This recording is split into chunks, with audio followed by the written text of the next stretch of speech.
ಒಂದು ವಿಶೇಷವಾದಂತಹ ಪೊಲೀಸ್ ಅಧಿಕಾರಿಯನ್ನ ಕಂಡಂತ ಜಿಲ್ಲೆ ಬಾಗಲಕೋಟ್ ಜಿಲ್ಲೆ ಅಂತ ಹೇಳಿದ್ರೆ ಬಹುಶಃ ಈ ಸಂದರ್ಭದಲ್ಲಿ ಅತಿಶಯೋಕ್ತಿಯಾಗಲಾರದು. ಈ 22 ತಿಂಗಳ ಅವಧಿಯಲ್ಲಿ ಒಂದು ವಿಶೇಷವಾದಂತದ್ದು ಹೇಳಬೇಕಂದ್ರೆ ಯಾವುದೇ ಅಹಿತಕರ ಘಟನೆ ನಡೆದೇ ಇರುವುದು ಈ ಪೊಲೀಸ್ ಅಧಿಕಾರಿಯ ಕಾರ್ಯವೈಖರಿಗೆ ಕನ್ನಡಿ ಹಿಡಿದಂತೆ ಅಂತ ನನಗೆ ಅನಿಸ್ತಾ ಇದೆ. ಅಲ್ಲದೆ ಇವರು ಜನರನ್ನ ಸ್ಪಂದಿಸುವ ಶೈಲಿ ಅದು ಪೊಲೀಸ್ ಭಾಷೆಯಾಗಿರದೆ ಒಬ್ಬ ಸರ್ವಸಾಮಾನ್ಯ ಅಧಿಕಾರಿಯ ಭಾಷೆಯಾಗಿರುತ್ತಿತ್ತು ಅಂತಕ್ಕಂಥ ಮಾತನ್ನ ಈ ಸಂದರ್ಭದಲ್ಲಿ ಹೇಳಲಿಕ್ಕೆ ಇಷ್ಟಪಡುತ್ತದೆ. ಇವರು ಎಲ್ಲವನ್ನ ಅಡಗಿಸುವಂತ ಶಕ್ತಿ, ಜನರ ಸಮಸ್ಯೆಗಳನ್ನ ಆಲಿಸಿಕೊಂಡು ಜನರಿಗೆ ಯಾವ ರೀತಿ ಕಾನೂನನ್ನು ಕೊಡಬೇಕು, ಜನರು ಸೌಜನ್ಯದಿಂದ ಯಾವ ರೀತಿ ಬದುಕಬೇಕು, ಈ ಜಿಲ್ಲೆಯ ಶಾಂತಿ ರೀತಿಯ ವಾತಾವರಣ ಯಾವ ರೀತಿ ಕಾಪಾಡಿಕೊಂಡು ಹೋಗ್ಬೇಕು ಅನ್ನುವಂತ ವ್ಯಕ್ತಿತ್ವ ಏನಿದೆಯೋ ಅದು ಪರಮಾತ್ಮನ ಲಿಂಗದ ವ್ಯಕ್ತಿತ್ವ ಅವ್ರ ಕಡೆ ಇತ್ತು ಅನ್ನುವಂತ ಮಾತನ್ನು ಈ ಸಂದರ್ಭದಲ್ಲಿ ಹೇಳ್ತಾ ಇದ್ದೇನೆ ಬಂಧುಗಳೇ. ನಮ್ಮ ಜಿಲ್ಲೆ ಅನೇಕ ಮುಳುಗಡೆ ಸಮಸ್ಯೆಗಳಿಂದಾಗಿ ಹರಿದು ಹಂಚಿ ಹೋದಂತ ನಮ್ಮ ಜಿಲ್ಲೆ ಇದು. ನಮ್ಮ ರಮೇಶ್ ಬೂದ್ನೂರ್ ಸಾಹೇಬ್ರು ಇಲ್ಲಿದ್ದಾರೆ, ನಮ್ಮ ನಮ್ಮ ಜಮಖಂಡಿ ಡಿವಾಸಿಗಳಾದಂತ ನಮ್ಮ ಜಮೀರ್ ಸಾಹೇಬ್ರು, ಮಹಾಂತೇಶ್ ನಮ್ಮ ಹುಣಗುಂದಕ್ಕ DSP ಸಾಹೇಬ್ರಂತ ಮಹಾಂತೇಶ್ ಕುಲಕರ್ಣಿ ಅವರು, ಅನೇಕ ಜನ ಸ್ನೇಹಿತರು, ಇವತ್ತು ನಮ್ಮ ಗಂಗಲ್ ಸಾಹೇಬ್ರು ಎಲ್ಲ ಈ ಒಂದು ಬಾಗಲಕೋಟೆ ಜಿಲ್ಲೆನ ಹರಿದು ಹಂಚಿ ಹೋದಂತ ಬಾಗಲಕೋಟೆ ಜಿಲ್ಲೆಯನ್ನ ಇವರ ಈ ಜನರಲ್ಲಿ, ಸಂತ್ರಸ್ತ ಜನರಲ್ಲಿ ಪ್ರೀತಿಯನ್ನು ತುಂಬೋದಿದೆಯಾ, ಸೌಜನ್ಯದಿಂದ ಬದುಕುವುದನ್ನು ಕಲಿಸಿದಂತ, ಎಲ್ಲರನ್ನ ಕೂಡಿ ಸಹಬಾಳ್ವೆಯನ್ನ ತೆಗೆದುಕೊಂಡು ಹೋಗುವಂತ ವ್ಯಕ್ತಿತ್ವ ಯಾರ ನಿನ್ನೆ ಈಗ ನನ್ನ ಅಂಜುಮನ್ ಸಂಸ್ಥೆಯ ಕಾರ್ಯದರ್ಶಿಗಳು ಮಾತಾಡಿದ್ರು, DSS ದಲಿತ ಸಂಘರ್ಷ ಸಮಿತಿಯವರು ಮಾತಾಡಿದ್ರು. ಆದ್ರ ಅವ್ರಿಗಿಂತ ಬಹಳಷ್ಟು ಮಾತಾಡೋಷ್ಟು ನಾನೇ ದೊಡ್ಡವಲ್ಲ. ನಾ ಏನ್ ಹೇಳ್ಬೇಕಂದಿದ್ದೀನಿ ಅವ್ರೆಲ್ಲ ಹೇಳ್ಬಿಟ್ಟಾರೆ. ಆದ್ರೆ ಕೊನೆಯದಾಗಿ ಒಂದ್ ಮಾತು ಪಬ್ಲಿಕ್ ಮಾತಾಡ್ತಿರ ಏನಪ್ಪಾ ಅಂದ್ರ ಎಲ್ಲಾ ಮುಗಿದ್ಮೇಲೆ ಪೊಲೀಸರು ಬರ್ತಾರಂತೆ. ಎಲ್ಲಾ ಮುಗಿದ್ಮೇಲೆ ಪೊಲೀಸರು ಬರ್ತಾರಂತ ಹೇಳ್ತಿದ್ರೆ ಅಮರ್ನಾಥ್ ರೆಡ್ಡಿ ಸಾಹೇಬರ ಅದಾರಂದ್ರ ಎಲ್ಲಾ ಆಗೋಕ್ಕಿಂತ ಮೊದಲ ಅಮರ್ನಾಥ್ ರೆಡ್ಡಿ ಸಾಹೇಬರ ಸಿಬ್ಬಂದಿ ಇರುತ್ತಂತ ಈ ಸಂದರ್ಭದಲ್ಲಿ ನಾನು ಹೇಳಿಕ್ಕೆ ಇಚ್ಛೆ ಪಡ್ತೀನಿ. ಯಾಕಪ್ಪ ಅಂದ್ರ ನನಗ ಜಾಸ್ತಿ ಮಾತಾಡಕ್ ಒಂದ್ಸಲ ಮುಜುಗರ ಅನಿಸುತ್ತೆ. ಯಾಕಂದ್ರೆ ನಾವು ಜಿಲ್ಲಾ ನ್ಯಾಯಾಧೀಶರದಾರ, ನಾವು ವಕೀಲರು. ಆ ಕಾರಣದಿಂದ ನಮ್ಮ ಬಾಗಲಕೋಟೆ ಜಿಲ್ಲೆಗೆ ಅವಳಿ ರತ್ನಗಳಂತ ನಾವು ಅವಳಿ ರತ್ನಗಳು ಹೆಂಗಪ್ಪ ಅಂದ್ರ ನಮ್ಮ ಜಿಲ್ಲಾ ನ್ಯಾಯಾಧೀಶರು ಎಷ್ಟು ಸೂಕ್ಷ್ಮತೆಯನ್ನ ಕಾಪಾಡ್ಕೊಂಡು ಬಂದಾರೋ ಅದೇ SP ಸಾಹೇಬರು ಅಷ್ಟೇ ಸೂಕ್ಷ್ಮತೆಯನ್ನು ಕಾಪಾಡ್ಕೊಂಡು ಬಂದಾರ ಅಂತ ಈ ಸಂದರ್ಭದಲ್ಲಿ ನಾ ಹೇಳಿಕ್ಕೆ ಇಚ್ಛೆ ಪಡ್ತೀನಿ. ಅವರು ಕೊಟ್ಟಿರ್ತಕ್ಕಂಥ ಸೇವೆ ನಮ್ಮ ಜಿಲ್ಲೆಗೆ ಯಾವತ್ತೂ ನಾವು ಮರೆಯುವುದು ಅಂತ ಜನ ಅಲ್ಲ. ಅವರು ಕೊಟ್ಟಂತ ಸಾಕಷ್ಟು ಕಾರ್ಯಕಲಾಪಗಳು, ಅವರು ನಡೆಸಿಕೊಟ್ಟಿರ್ತಕ್ಕಂಥ ಲಾ ಅಂಡ್ ಆರ್ಡರ್, ಅವರು ಮಾಡಿರ್ತಕ್ಕಂಥ ಈ ಭವ್ಯವಾದ ಮಂಗಲ ಮಂಟಪ ಮತ್ತು ಸುವ್ಯವಸ್ಥೆ, ಸಂಚಾರ ಸುವ್ಯವಸ್ಥೆ, ಅವರು ಹಾಕಿಕೊಟ್ಟಿರ್ತಕ್ಕಂಥ ಮಾರ್ಗದರ್ಶನದಲ್ಲಿ ಮುಂದಿನ ನಿರ್ಮಾಣದಲ್ಲಿ ನಮ್ಮ ಬಾಗಲಕೋಟೆ ಜಿಲ್ಲೆ ನಡೆಯುವಂತ ಪ್ರಸಂಗ ಬರುವುದು ಯಾಕೆ ಬರುತ್ತಪ್ಪ ಅಂತಂದ್ರೆ ಅವರು ದಕ್ಷತೆಯಿಂದ ಕೆಲಸ ಮಾಡಿದ್ರಿಂದ ನಮಗೆ ಅದು ಮುಂದಿನ ದಿನಮಾನದಲ್ಲಿ ಅಲ್ಲಿ ನಾವು ಕಾಣ್ತೀವಿ. ಯಾವ್ದೋ ಈಗ ಹೇಳಿದ್ರೆ ನಮ್ಮ ಸ್ನೇಹಿತರು ಬೆಳಗಾವಿ ಜಿಲ್ಲಾದ ಮಣಿ ನೇಟಿವ್ ಪ್ಲೇಸ್ ರಾಯಚೂರು ನಡಬರ್ಕ ನಾವು ಅದೀವಿ, ನಮ್ಮ ನಿಮ್ಮ ಸಂಬಂಧ ಇದು ಗಟ್ಟಿ ಅಂತ ಹೇಳುವಂತ ಮಾತು ನಮ್ಮ ಮಿತ್ರರು ಹೇಳಿದ್ರು. ಅದೇ ರೀತಿಯಾಗಿ ಅವರು ಎಲ್ಲೇ ಹೋಗ್ಲಿ ಎಲ್ಲೇ ಬರ್ಲಿ ಆ ಒಂದು ಶಬ್ದ ನಮಗ ಸಾಹೇಬ್ರದು SP ಸಾಹೇಬ್ರದು ನಮ್ಮ ಮನಸ್ಸಿನೊಳಗ ಅಚ್ಚಳಿಗೆ ಕೂಡಿಸ್ಬಿಟ್ರು. ಅಮರ್ನಾಥ್ ರೆಡ್ಡಿ ಸಾಹೇಬ್ರೆ ಹಾಗೂ ಅವರ ಶ್ರೀಮತಿಯವರೇ ಮತ್ತು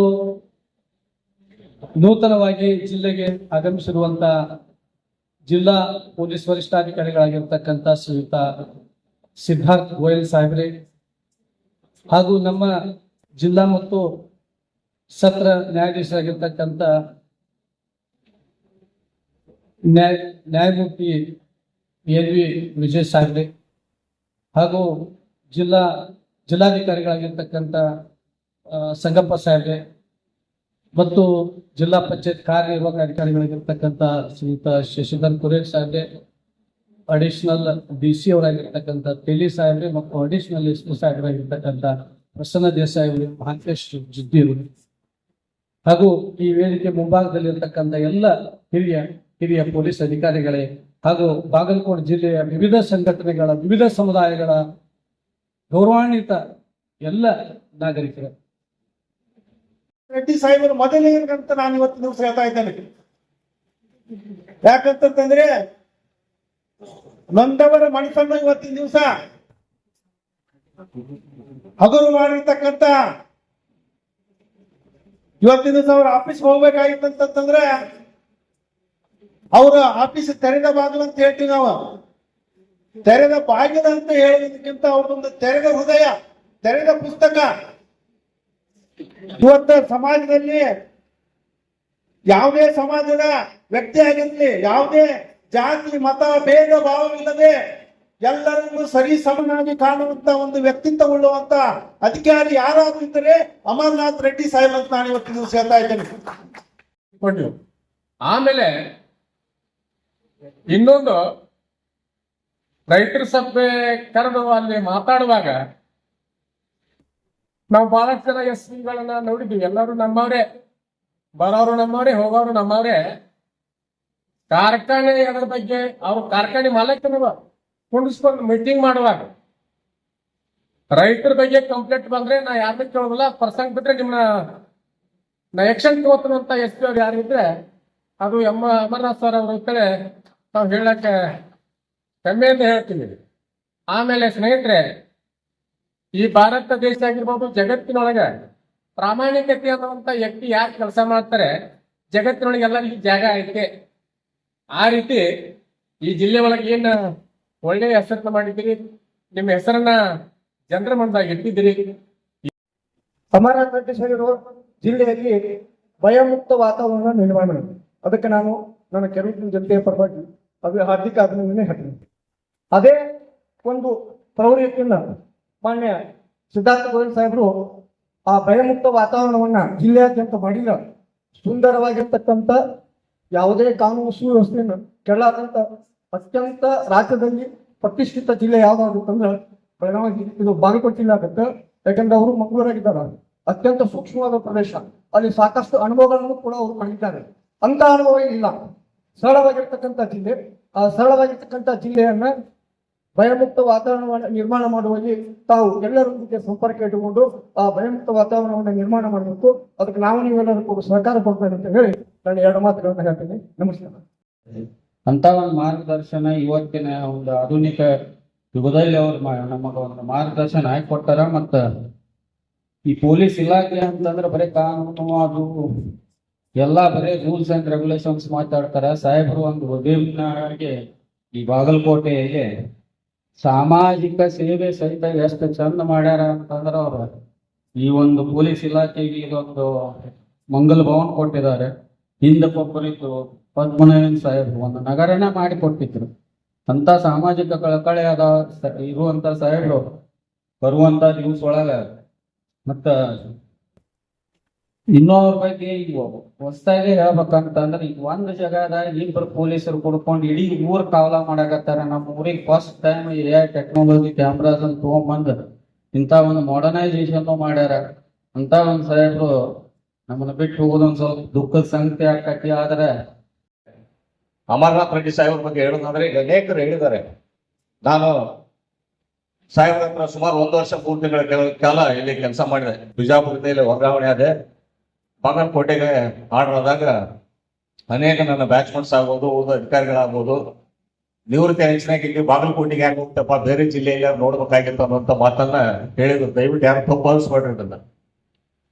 ಆದ್ರೆ ಕೊನೆಗೆ ನಾನು ಹೇಳಿದೆ, ಏನಪ್ಪ ನಾವೇನಿರ್ತೀವಿ ಜನ ಹೆಂಗಿರ್ತಾರೆ ನೋಡೋಣ ಅಂತ ಹೇಳಿ ಬಾಗಲಕೋಟೆಗೆ ಬಂದೆ. ಅದು ನನ್ನ ಅದೃಷ್ಟ. ನಮ್ಮ ಸಾಹೇಬ್ರು ಈ ಜಿಲ್ಲೆಗೆ SP ಸಾಹೇಬ್ರಾಗಿ ಬಂದ್ರು, ಅಮರನಾಥ್ ರೆಡ್ಡಿ ಸಾಹೇಬ್ರು.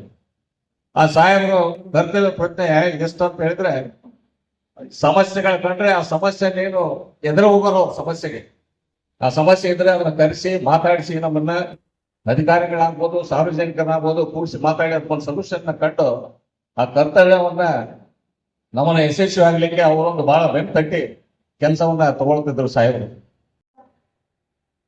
ಸಾಹೇಬ್ರ ಹೆಸರಲ್ಲಿ ಅಮರನಾಥ್ ರೆಡ್ಡಿ ಸಾಹೇಬರಲ್ಲಿ ಅಮರ್ ಅನ್ನೋ ಒಂದು ಪದ ಇದೆ. ಅಮರ್ ಅಂದ್ರೆ ಶಾಶ್ವತ. ಅವರ ಕೊಡುಗೆಗಳು ಬಾಗಲಕೋಟೆ ಜಿಲ್ಲೆಯಲ್ಲಿ ಒಂದು ಗ್ರಾಮ ವ್ಯವಸ್ಥೆವಿರಬಹುದು, ಇನ್ನೊಂದು ಇಂಟೆಲಿಜೆಂಟ್ ಟ್ರಾಫಿಕ್ ಮ್ಯಾನೇಜ್ಮೆಂಟ್ ಸಿಸ್ಟಮ್ ಅಂತ ಹೊಸದಾಗಿ ನಮ್ಮ ಬಾಗಲಕೋಟೆ ಜಿಲ್ಲೆಯಲ್ಲಿ ಆರಂಭಿಸಿದ ಅದು ಇರಬಹುದು. ಮತ್ತೆ ಈ ನಾವೇನ್ ನಿಂತು ಮಾತಾಡ್ತಾ ಇದ್ದೀವಿ, ಈ ಒಂದು ಭವನ ಧಾತ್ರಿ ಭವನ ಆಗ್ಬೇಕಾದ್ರೆ, ಉತ್ಕರ್ಷ ಭವನ ಆಗ್ಬೇಕಾದ್ರೆ ಅವರ ಶ್ರಮ ಜಾಸ್ತಿ ಇದೆ. ಹೇಗಂದ್ರೆ ಅದೃಷ್ಟವಂತರು, ಅದೃಷ್ಟಶಾಲಿಗಳು ಒಳ್ಳೆ ಒಳ್ಳೆ ಅದೃಷ್ಟಗಳನ್ನ ತೆಗೆದುಕೊಳ್ತಾರೆ, ಅವಕಾಶಗಳನ್ನ ಪಡ್ಕೊಳ್ತಾರೆ.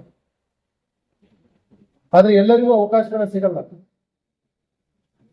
ಆದ್ರೆ ಬುದ್ಧಿವಂತರು ಆ ಅವಕಾಶಗಳನ್ನ ಸೃಷ್ಟಿ ಮಾಡ್ಕೊಳ್ತಾರೆ. ಆ ಬುದ್ಧಿವಂತರ ಸಾಲಿನಲ್ಲಿ ನನ್ನ ಆತ್ಮೀಯ ಸ್ನೇಹಿತರಾದ ಅಮರನಾಥ್ ರೆಡ್ಡಿ ಅವರು ನಿಲ್ತಾರೆ. ಈಗಾಗಲೇ ಅವರು ಅಮರನಾಥ್ ರೆಡ್ಡಿ ಸಾಹೇಬ್ರಿಗೆ ತುಂಬಾ ಚೆನ್ನಾಗಿ ಹೇಳಿದ್ದಾರೆ. ನಾನು ಬಂದು ಒಂದು ತಿಂಗಳಾಯ್ತು. ಇನ್ನು ಆ ಒಂದು ತಿಂಗಳ ಅವಧಿಯಲ್ಲಿ ನೋಡಿದ್ದೀನಿ ಎಷ್ಟೋ ಇನಾಗ್ರೇಷನ್ ಅವರು ಪ್ರತಿಯೊಂದು ಒಂದು ಸ್ಪೂನ್ ಕೂಡ, ಒಂದು ಪ್ಲೇಟ್ ಯಾವ ರೀತಿ ಇರಬೇಕು ಗೆಸ್ಟ್ ಹೌಸಿಗೆ ಅಂತ ಸ್ವತಃ ಅವರೇ ಹೋಗ್ಬಿಟ್ಟು ಅದನ್ನ ನೋಡ್ಕೊಂಡು ಪ್ರತಿಯೊಂದು ಒಂದೊಂದು ಮೂಲೆ ಒಂದೊಂದು ಇಂಚಿಂಚು ಕೂಡ ಒಂದು ಕಾರ್ಯಕ್ರಮದ ರೂಪುರೇಷೆಗಳು ಮಾಡ್ತಾ ಇರೋದನ್ನ ನಾನು ಗಮನಿಸಿದ್ದೀನಿ. ಅವ್ರದ್ದು ಒಂದು ಕರ್ತವ್ಯ ಶ್ರದ್ಧೆ ನಿಷ್ಠೆ ನಾನು ಬಹಳ ಅವ್ರಿಗೆ ಧನ್ಯವಾದ ತಿಳಿಸ್ತಾ ಇದ್ದೀನಿ. ಅದೇ ರೀತಿ ನೂತನವಾಗಿ ಆಗಮಿಸಿದ ನಮ್ಮ ಸಿದ್ಧಾರ್ಥ ಗೋಯಲ್ ಕೂಡ ತಾವು ಇದರಲ್ಲಿ ಒಂದು ಅತ್ಯುತ್ತಮವಾಗಿ ಲಘು ಮಾಡಿದ್ದಾರೆ. ನಾನು ನಿಮಗೂ ನನ್ನ ತಮ್ಗೆ ತಿಳಿಸ್ತಾ ಇದ್ದೀನಿ. ಇನ್ನೊಂದು ಕೊನೆಯದಾಗಿ ಹೇಳ್ಬೇಕಂದ್ರೆ ಇದೊಂದು ಶ್ರೇಯಸ್ಸಕ್ಕ ಇಡೀ ಪೊಲೀಸ್ ಇಲಾಖೆ ಅಧಿಕಾರಿ ಮತ್ತು ಸಿಬ್ಬಂದಿ ಕೂಡ ಪಾತ್ರ ಇರ್ತಾರೆ. ಯಾಕಂದ್ರೆ ನೀವು ಚೆನ್ನಾಗಿ ಕೆಲಸ ಮಾಡಿದ್ರೆ ಮಾತ್ರ ಮೇಲಾಧಿಕಾರಿಗಳ ಹೆಸರು ಬರ್ಲಿಕ್ಕೆ ಸಾಧ್ಯ ಐತಿ. ತಮಗೂ ಧನ್ಯವಾದ. ಪೊಲೀಸ್ ಕೋಆಪರೇಷನ್ ಇಲ್ಲದೆ ನಮ್ಮ ಜುಡಿಷರಿ ಸ್ಮೂತ್ ಆಗಿ ಫಂಕ್ಷನ್ ಆಗಲಿಕ್ಕೆ ಸಾಧ್ಯನೇ ಇಲ್ಲ. I really thank you for your coordination. ಇವತ್ತವರೆಗೂ ನನ್ನ ಜುಡಿಷರಿ ಕೆಲಸದಲ್ಲಿ ಅಥವಾ ನನ್ನ ನ್ಯಾಯಾಲಯದಲ್ಲಿ, ನನ್ನ ಕೋರ್ಟಿನಲ್ಲಿ ನನಗೆ ಇವತ್ತವರೆಗೂ ಯಾವುದೇ ರೀತಿ ತೊಂದರೆನೇ ಆಗಿಲ್ಲ. ಅವರಿಗೆ ಒಂದ್ಸತಿ ಯಾವಾಗ ನಾನು ಫೋನ್ ಮಾಡಿ ನೋಡಿ ಇದ್ರೆ ಏನಾದ್ರು ಒಂದು ಸಣ್ಣ ಪುಟ್ಟ ಇದೆ ಅಂದ್ರೆ immediately use to make sure that particular thing happens. ಅದನ್ನ ಅಷ್ಟು ಸೂಕ್ಷ್ಮತೆಯಾಗಿಂದ ನೋಡ್ಕೊತಾ ಇದ್ರು. And I so far as incoming officer is concerned, I also that ಅವ್ರಿಗೆ I would request for his cooperation and coordination. Amarnath Reddy ಅವ್ರಿಗೆ I wish him all the best. Madam ಅವರೇ, it was a good cooperation. Yesterday ನನ್ನ ಹೆಂಡತಿಗೆ ವಿಚಾರ ಹೇಳಿದಾಗ ಅಯ್ಯೋ madam ಅವ್ರು ಹೋಗ್ತಾ ಇದ್ದಾರೆ ಅಂತ ಹೇಳಿದ್ರು. Thank you for your cooperation. I wish you all the best in future. Thank you for your cooperation. ಅದರ ಜೊತೆಗೆ ನನಗೆ ಹೆಗಲ ಮೇಲೆ ಹೆಗಲು ಕೊಟ್ಟು ನಿಂತಿರ್ತಕ್ಕಂಥ ನನ್ನ ಇಬ್ಬರು ಎಡಿಷನಲ್ SP ಸು, 5 ಜನ DSP ಸು, 16 ಜನ CPI ಸು, 51 ಜನ PSI ಸು ಮತ್ತು ಎಲ್ಲ ನನ್ನ 1450 ಸಿಬ್ಬಂದಿಯವರು, ಅದರ ಜೊತೆಗೆ DR ಸಿಬ್ಬಂದಿ, ವೈರ್ಲೆಸ್ ಸಿಬ್ಬಂದಿ, finger print, SOCO, dog squad, armoury, ಗಾರ್ಡನರು, ಬ್ಯಾಂಡ್ಗಳು ಮತ್ತೆ ಮಿನಿಸ್ಟ್ರಿಯಲ್ ಸ್ಟಾಫು, ನಂದು ಡ್ರೈವರು, ನನ್ನ ಚೇಂಬರ್ ಇರ್ತಕ್ಕಂಥ ಕೆಲಸ ಮಾಡೋರು, ನನ್ನ ಸ್ಟೆನೋ ಎಲ್ಲರೂ ಕೂಡ ಬಹಳ ನನಗೆ ಅತ್ಯುತ್ತಮವಾಗಿ ಕೆಲಸ ಮಾಡಕ್ಕೆ ತಾವೆಲ್ಲರೂ ಬಹಳಷ್ಟು ಸಹಕಾರ ಮಾಡಿದ್ರಿ. ತಮ್ಮೆಲ್ಲರಿಗೂ ಕೂಡ ನಾನು ಕೃತಜ್ಞತೆಯನ್ನು ಸಲ್ಲಿಸ್ತೇನೆ. ಜಾಸ್ತಿ ಸಾರ್ವಜನಿಕರಿಗೆ ಭೇಟಿ ಆಗ್ತಕ್ಕಂಥದ್ದು ಮತ್ತೆ ಯಾರು ಆಫೀಸಿಗೆ ಬರ್ತಾರ ಗೌರವವಾಗಿ ನಡ್ಕೋಬೇಕು. ಈಗ ಹೇಗಿದೆ ಕಾಲ ಅಂದ್ರೆ ನಿಮಗೆ ನಾನು ಗೌರವ ಕೊಟ್ಟಂದ್ರೆ 100% ನೀವು ನನಗೆ ಗೌರವ ಕೊಡ್ತೀರಿ. ಸೊ ಫಸ್ಟ್ ಯಾರೇ ಅಧಿಕಾರಿ ಇರಲಿ, ನಮ್ಮ ಜನ ಅವರು ಕಷ್ಟದಿಂದ ನನ್ನ ಹತ್ರ ಬರ್ತಾರೆ. ಜಮಖಂಡಿ ಇರ್ಬೋದು, ತೇರ್ದಾಳ್ ಇರ್ಬೋದು, ಎಷ್ಟೋ ದೂರದಿಂದ ನನ್ನ ಹತ್ರ ಬರ್ತಾರೆ. ಅಂದ್ರೆ ಏನೋ ಸಮಸ್ಯೆಯಿಂದ ಬರ್ತಾರೆ. ಮತ್ತೆ ಬಂದಂತರಿಗೆ ನಾನು ಬೈತಿದ್ದೆ, ಅದು ಯಾರು ರೂಢಿ ಮಾಡಿದ್ರೋ ಗೊತ್ತಿಲ್ಲ, ಆಫೀಸಲ್ಲಿ ಚಪ್ಪಲ್ ಬಿಟ್ಟು ಹೊರಗೆ ಬರ್ತಕ್ಕಂಥ. ಅದಕ್ಕೆ ನಾನು ಕಂಟ್ರೋಲ್ ಮಾಡಿ ಯಾರು ಕೂಡ ಚಪ್ಪಲ್ ಬಿಟ್ಟು ಹೊರಗೆ ಬರ್ತಕ್ಕಂಥ. ಆಫೀಸ್ ಇದು ಬರ್ಲೇಬೇಕು, ಚಪ್ಪಲ್ ಹಾಕೊಂಡು ಬರ್ಬೇಕು. ನೀವು ಚೇರ್ ಮೇಲೆ ಬಂದ ತಕ್ಷಣ ನಿಲ್ಲೋರು. ಅದು ಯಾರು ಹಾಕ್ಬಿಟ್ಟಿದ್ರೋ ಗೊತ್ತಿಲ್ಲ, ನಂಗೆ ಭಯಂಕರ ಸಿಟ್ಟು ಬರೋದು. ಪ್ರತಿ ಜನರಿಗೆ ಹೇಳ್ತಿದ್ರು ಬಂದ ತಕ್ಷಣ ಕೂತ್ಕೋಬೇಕು ಚೇರಲ್ಲಿ. ಇದು ನಿಮಗಾಗಿ ಹಾಕಿರ್ತಕ್ಕಂಥ ಚೇರು, ನಿಮ್ದು ಆಫೀಸ್ ಇದು, ದಯವಿಟ್ಟು ಕೂಡಿಸ್ತಿದೆ. ಮತ್ತೆ ಅವ್ರದ್ದು ಪೇಷಂಟ್ ಏನಿರ್ಬೇಕು. ಇದು ಯಾಕೆ ಹೇಳ್ತಂದ್ರೆ ಎಲ್ಲ ಅಧಿಕಾರಿಗಳು ಕಲಿತಕ್ಕಂಥದ್ದು. ಜನ ಬರ್ತಾರಂತಂದ್ರೆ ನಮಗೆ ಆತಂಕ ಆಗಿಬಿಡುತ್ತಾ. ಮತ್ತೆ ನಮಗೇನೋ ಅಧಿಕಾರಿ ಅಂತ ನಾವು ಯಾವುದೇ ರೀತಿಯಿಂದ ನಾವು ದರ್ಪ ತೋರಿಸ್ತಕ್ಕಂಥದ್ದು ದಯವಿಟ್ಟು ಬಿಡ್ಬೇಕು. ನಮ್ದು ಇರೋದು ಸಾರ್ವಜನಿಕರ ಕೆಲಸ. ಫಸ್ಟ್ ಅವ್ರಿಗೆ ಪೇಷಂಟ್ ಏರಿಂಗ್ ಇರಬೇಕು, ಮತ್ತೆ ಏನಂಬುದು ತಿಳಿತಕ್ಕಂಥದ್ದಾದ್ರೆ ನೀವು ಕೆಲಸ ಮಾಡ್ತಾರೋ ಬಿಡ್ತಾರೋ ಸೆಕೆಂಡ್ರಿ, ಬಟ್ ಅವ್ರಿಗೆ ಸಮಾಧಾನ ಇರ್ತಿತ್ತು ಜನರಿಗೆ. ನನ್ನ ಅಧಿಕಾರಿ ಕೇಳಿದ ನನ್ನ ಮಾತಂತ, ಬಟ್ ನಾನು ಎನ್ಶೂರ್ ಮಾಡಿದೆ 10ಕ್ಕೆ 7% 7 ಕೆಲಸ 100% ಮಾಡಿದ್ದೀನಿ ನಾನು ಇದೇ ತಟ್ಟೆ 2-3 ಆಗಿರ್ಲಿಕ್ಕಿಲ್ಲ, ಬಟ್ 7% 100% ಮಾಡ್ತಿದ್ದೇನೆ. ಯಾಕಂದ್ರೆ ಜನರಿಗೆ ಕೆಲಸ ಮಾಡಿಕೊಟ್ರೆ ಭರವಸೆ ಬರ್ತದೆ. ಎಲ್ರಿಗೂ ಅಷ್ಟೇ, ನಾನು ಭರವಸೆ ಬರ್ಬೇಕಂದ್ರೆ ಚೆನ್ನಾಗಿ ನಡ್ಕೋಬೇಕು, ಅವ್ರ ಕೆಲಸನ ಫಾಲೋ ಅಪ್ ಮಾಡಿಕೊಡ್ಬೇಕು. ನಮಗೆ 108 ಕೆಲಸ ಇರ್ತಾವ, ಬಟ್ ಬಂದಂತ ಜನರಿಗೆ ಎಷ್ಟು ಆಗಲಿ ಏನಂತಂದ್ರೆ 30ರಿಂದ 40 ಜನ ಬರ್ಬೋದು ಎಸ್ಪಾಟಿಗೆ. ಅದೇ ರೀತಿಯಿಂದ ಸಿಪಿಐ, DSP, PSI ಸ್ಟೇಷನ್ಗೆ 15ರಿಂದ 20 ಜನ ಬರ್ಬೇಕು. ಬಂದಂತ ಲಿಸ್ಟ್ ಮಾಡಿ ಅವ್ರಿಗೆ ಕೆಲಸ ಮಾಡಿಕೊಟ್ರಂತಂದ್ರೆ ಜನರಿಗೆ ನಂಬಿಕೆ ಬರ್ಬೇಕು. ಪೊಲೀಸ್ ಸ್ಟೇಷನ್ಗೆ ಎಸ್ಪಿ ಆಫೀಸ್ ಹೋದ್ರೆ ಕೆಲಸ ಆಗತ್ತಂತ ಭರವಸೆ ಬಂತಂದ್ರೆ 100% ಒಳ್ಳೆ ಪೊಲೀಸ್ ಇಮೇಜ್ ಬರ್ತಕ್ಕಂಥದ್ದು ಸಾಧ್ಯತೆ ಇದೆ. ಯಾವುದೇ ಸಣ್ಣ ವಿಷಯನೂ ಕೂಡ ಆಳವಾಗಿ ತಿಳ್ಕೊಂಡ್ರೆ ಮಾತ್ರ ಅದ್ರ ಸಮಸ್ಯೆಗೆ ಏನು ಆಗಲಾರ್ದಂಗೆ ನೋಡ್ತೀವಿ. ಪ್ರತಿಯೊಬ್ಬ ಅಧಿಕಾರಿ ಕೂಡ ಇವತ್ತಿನ ದಿನದಲ್ಲಿ ಬರೀ ಮೇಲ್ಮಟ್ಟಕ್ಕೆ ಮಾತ್ರ ತಿಳ್ಕೊಂಡ್ಬಿಡ್ತೀವಿ ಯಾವುದೇ ಇಶ್ಯೂ ಇತ್ತು ಅಂತಂದ್ರೆ. ದಯವಿಟ್ಟು ಎಲ್ಲಾ ಅಧಿಕಾರಿಗಳು ತಾವು ಆಳವಾದ ಜ್ಞಾನವನ್ನ ತಗೋಬೇಕಾದ್ರೆ ಯಾವುದೇ ಇಶ್ಯೂ ಇರಲಿ. ಈ ಮೊನ್ನೆದು ಒಂದು ಕೂಡಲ ಸಂಘ ಫಾರ್ ಎಕ್ಸಾಂಪಲ್ ನಾನು ಕೂಡಲ ಸಂಗಮದಲ್ಲಿ ಆಗಿರ್ತಕ್ಕಂಥದ್ದು ಘಟನೆ. ಜಸ್ಟ್ ಒಂದು ಮಟ್ಟಕ್ಕೆ ಲಾಕ್ ಮಾಡಿದ್ರು ಅಂತ, ಬಟ್ ಯಾಕೆ ಮಾಡಿದ್ರು ಲಾಕ್ ಅಷ್ಟಕ್ಕೆ ಬಿಡಬಾರ್ದು. ಯಾರು ಸಬ್ ಇನ್ಸ್ಪೆಕ್ಟರ್ ಇನ್ಸ್ಪೆಕ್ಟರ್ DSP ಇದ್ರು ಅದ್ರದ್ದೆಲ್ಲ ಹಿಸ್ಟ್ರಿ ತೆಗಿತಕ್ಕಂಥದ್ದು ಆಗ್ಬೇಕು. ಯಾಕೆ ಮಾಡಿದ್ರು ಅನ್ನೋದು ಅದ್ರದ್ದು ಹಿನ್ನೆಲೆ ಏನೈತಮ್ಮ ನೀವು ತಿಳ್ಕೊಂಡ್ರೆ ಮಾತ್ರ ಅದನ್ನ ಇಶ್ಯೂನ ಬೇಗ ಸಾಲ್ವ್ ಮಾಡ್ತಕ್ಕಂಥದ್ದಾಗುತ್ತೆ. ಸೊ ಆದ್ರಿಂದ ಏನು ಇಶ್ಯೂಸ್ ಇರ್ತಾವ ಪರಿಪೂರ್ಣವಾಗಿ ತಿಳ್ತಕ್ಕಂಥದ್ದು ಅವಾಗ ನಿಮ್ಗ 1 hour ಬೇಡ 2 hour ಅಲ್ಲಿ ತಿಳ್ಕೊಂತಕ್ಕಂಥದ್ದಾದ್ರೆ ಮಾತ್ರ, ಮತ್ತೆ ಹಿಂದೆ ಯಾರು ಮುಂದೆ ಯಾರಿದಾರ ಸಂಪೂರ್ಣವಾಗಿ ಜ್ಞಾನ ಇತ್ತು ಅಂತಂದ್ರೆ ನಿಮ್ಗೆ ಇಶ್ಯೂಸ್ ಸಾಲ್ವ್ ಆಗ್ತಕ್ಕಂಥದ್ದು ಆಗುತ್ತೆ. 4ನೇದು ಜನರದ್ದು ಏನ್ ಬೇಕೆಂಬುದನ್ನ ತಿಳ್ಕೊತಕ್ಕಂಥದ್ದು ಆಗಬೇಕು. ನಮ್ದು ಮೇನ್ ಜನರದ್ದು ಸೆಕ್ಯೂರಿಟಿ ಮತ್ತೆ ಸೇಫ್ಟಿ ಇಂಪಾರ್ಟೆಂಟ್. ಸೇಫ್ಟಿ ಅಂತಂತಂದ್ರೆ ನ್ಯಾಚುರಲ್ ಆಗಿ ಆಗ್ತಕ್ಕಂಥದ್ದು, ಫ್ಲಡ್ ಆಗ್ತಕ್ಕಂಥದ್ದು ಇರ್ಬೋದು, ಏನೋ ಆಕ್ಸಿಡೆಂಟ್ ಆಗಿ ಇರ್ತಕ್ಕಂಥದ್ದು, ನ್ಯಾಚುರಲ್ ಆಗಿ ಆಗ್ತಕ್ಕಂಥದ್ದು ಏನಿರುತ್ತೆ ಅದ್ರ ಸೇಫ್ಟಿ ಬಗ್ಗೆ ನಾವು ಮುನ್ನೆಚ್ಚರಿಕೆ ತಗೋಬಹುದು. ನೆಕ್ಸ್ಟ್ ಬಂದ ತಕ್ಷಣ ಫ್ಲಡ್ ಬರುತ್ತ, ನಾವು ಆಲ್ರೆಡಿ ಒಂದು ಮುನ್ನೆಚ್ಚರಿಕೆಯಾಗಿ ಮಾರ್ಕ್ಗಳು ಮಾಡಿದೀವಿ. ನಮ್ಮಲ್ಲಿ ಇರ್ತಕ್ಕಂಥ ಕೃಷ್ಣ, ಘಟಪ್ರಭಾ, ಮಲ್ಲಪ್ರಭಾದ್ ಏನೈತೆ ನಾವು 211 ಏನು ಹಳ್ಳಿ ಆಯ್ಕೆ ಮಾಡಿಕೊಂಡು ಅವ್ರಿಗೆ ಹೋಗಿ ಮುಂಚೆನೆ 1.5 ತಿಂಗಳು 2 ತಿಂಗಳಿಂದ ಫಾಲೋ ಅಪ್ ಮಾಡಿ ಮಾಡ್ತಕ್ಕಂಥದ್ದು ಅವ್ರಿಗೆ ಅವೇರ್ನೆಸ್ ಕೊಡ್ಬೇಕು. 9ರಲ್ಲಿ ಏನ್ ಬಂದಿತ್ತು ನೀರು, 19ರಲ್ಲಿ ಏನ್ ಬಂದಿತ್ತು, 21ರಲ್ಲಿ ಏನ್ ಬಂದಿತ್ತು, ಮುಂದೆ ಏನ್ ಬರ್ಬೋದು ಅಂಬೋದು ಮೇಲಿಂದ ನಾವು ಕೊಯ್ನಾ ಡ್ಯಾಮ್ ಅನ್ನು ತಿಳ್ಕೊಂಡು ನಮ್ದು ಮುಂಜಾಗ್ರತವಾಗಿತ್ತು ಅದ್ರ ಬಗ್ಗೆ ನಾಲೆಜ್ ತಿಳ್ಕೊಂಡು ಜನರಿಗೆ ಹೇಳಿದ್ರೆ ಕೂಡ ಜನರನ್ನು ಖುಷಿ ಪಡ್ತಾರ. ಇಲ್ಲ ಪೊಲೀಸರು ನಮ್ಮ ಪರವಾಗಿ ಕೆಲಸ ಮಾಡ್ತಾ ಇದಾರ, ಗ್ರಾಮಕ್ಕೆ ಬರ್ತಾ ಇದಾರ, ವಿಸಿಟ್ ಮಾಡ್ತಾ ಇದಾರೆ. ಅದೇ ರೀತಿ ಮುಂಬೈ ಬರ್ತಕ್ಕಂಥದ್ದು ನನ್ಗೆ ಸ್ವಲ್ಪ ಜಾಸ್ತಿ ಪ್ರೀತಿ ರೈತರಂದ್ರೆ ಕೂಡ ನಾನು ಇದೇ ತಟ್ಟಿ ಹೇಳ್ತೀನಿ, ಅವ್ರದ್ದು ಸಮಸ್ಯೆ 100% ಏನು ಇಲ್ಲಂದ್ರೂ ಕೂಡ ಅವ್ರಿಗೆ ಬಹಳ ಪ್ರಾಮುಖ್ಯತೆ ಕೊಟ್ಟು ಕೆಲಸ ಮಾಡ್ತಕ್ಕಂಥದ್ದು ಮಾಡ್ತಿದ್ದಾರೆ. KVG ಬ್ಯಾಂಕ್ ರೈತರದ್ದು ಮೋಸ ಆಗಿಬಿಟ್ಟಿತ್ತು 6 ಕೋಟಿ ರೂಪಾಯಿ. ನಾನು ಮತ್ತೆ ನಮ್ದು ಇನ್ಸೂರೆನ್ಸ್ ಪ್ರಸನ್ನ ಅವರು 5 ಕೋಟಿ 10 ಲಕ್ಷ ರೂಪಾಯಿ ವಾಪಸ್ ಅದು 100% ಸಾಧ್ಯನೇ ಇದೆಯಲ್ಲ ದುಡ್ಡು ವಾಪಸ್ ಬರ್ತಕ್ಕಂಥದ್ದು.